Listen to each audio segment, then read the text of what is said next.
Hello friends, નમસ્કાર, જય શ્રી કૃષ્ણ. સ્વાગત છે તમારું ચંદ્રિકાસ ઇન્ડિયન કિચનમાં. તો આજે આપણે બનાવીશું માવો, અને બહાર કરતાં પણ એકદમ શુદ્ધ અને 100 ગણો સારો માવો બનીને તૈયાર કરીશું. તો ચાલો રેસીપી શરૂ કરીશું.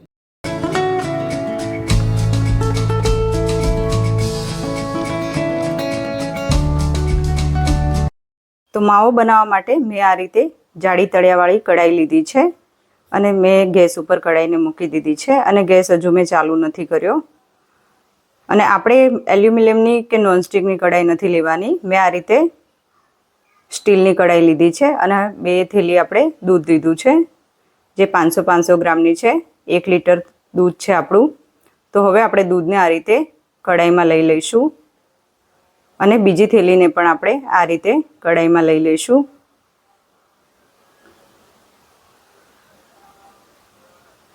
તો દૂધ આપણું આ રીતે કઢાઈમાં લઈ લીધું છે અને હવે આપણે ગેસ ચાલુ કરી દઈશું. અને હવે આપણે ગેસને ફાસ્ટ રાખવાના છીએ અને ફાસ્ટ રાખી અને એક ઉભરો આવે ત્યાં સુધી આપણે દૂધને થવા દઈશું. તો એક ઉભરો આવી ગયો છે દૂધમાં. તો હવે આપણે આ રીતે એકવાર હલાવી લઈશું અને ગેસની ફ્લેમને આપણે મીડિયમ કરી લઈશું અત્યારે. અને સાઈડમાંથી જે મલાઈ ચોટી છે તેને પણ આપણે આ રીતે લેતું રહેવાનું છે. તો સાઈડની મલાઈ પણ આપણે આ રીતે લેતા રહીશું.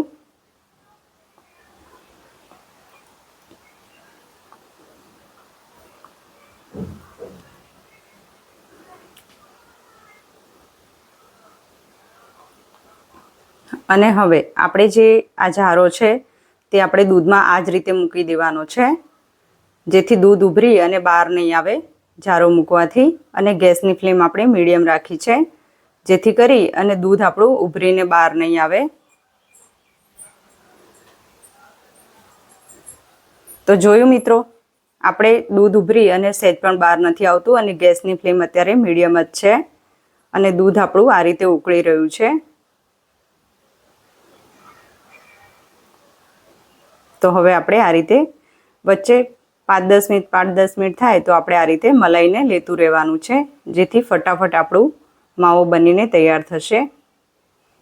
અને મલાઈ તમે નહીં લો તો મલાઈ સાઈડમાં આ રીતે ચોટીને જ રહેશે, જેથી મલાઈ આપણે બરાબર રીતે લઈ લેવાની. અને 50% દૂધ આપણું આ રીતે ઘાટું થઈ ગયું છે અત્યારે. તો હવે આપણે આ જે જારામાં જે મલાઈ ચોટી છે તે ચાકુના મદદથી બધી જ આપણે લઈ લેવાની છે. તો આ રીતે ચાકુના મદદથી આપણે જે મલાઈ ચોટી છે તે આપણે આ રીતે લઈ લઈશું.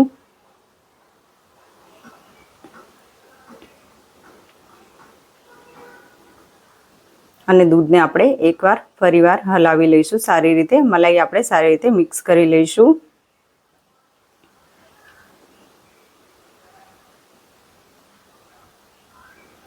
અને હવે આ દૂધ ઘાટું થઈ ગયું છે અને દાણેદાર પણ થઈ ગયું છે. તો હવે આપણે દૂધને સતત હલાવતું રહેવાનું છે. જો તમે નહીં હલાવો તો નીચેથી ચોંટવા લાગશે અને માવાનો કલર એકદમ ચેન્જ થઈ જશે. જે વ્હાઈટ કલર છે તે નહીં રહે, જેથી કરી અને આપણે આ રીતે હવે હલાવતું જ રહેવાનું છે.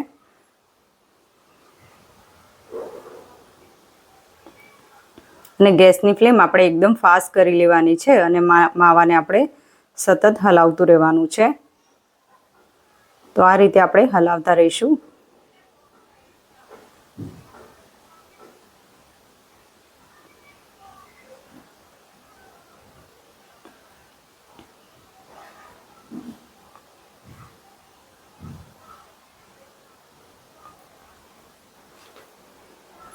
અને હવે 1 ચમચી આપણે ઘી નાખી દઈશું. અને આ એકદમ નાની ચમચી જે આપણે રોટલીમાં ઘી ચોપડીએ છીએ તે વાળી ચમચી છે. તો આપણે 1 ચમચી ઘી નાખી દીધું છે, જેથી ફટાફટ આપણો માવો સરસ રીતે મિક્સ થઈ જાય અને નીચે ચોટે પણ ઓછો. તો માવો આપણો બનીને એકદમ તૈયાર થઈ ગયો છે.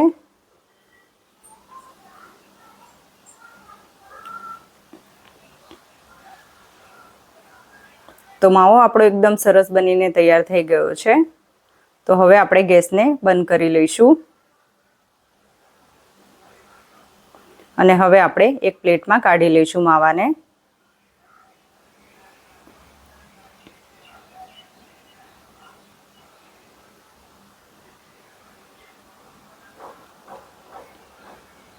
અને મિત્રો આપણો એકદમ સરસ આ રીતે માવો બનીને તૈયાર થઈ ગયો છે, દાણેદાર.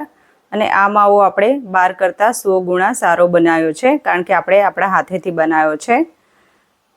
અને બહાર જે લોકો બનાવે છે તે લોકોને આપણાને વાસણ પણ નથી ખબર, એ લોકો કેવા ઉપયોગ કરે છે અને હાથ પણ કેવા છે તે પણ નથી ખબર.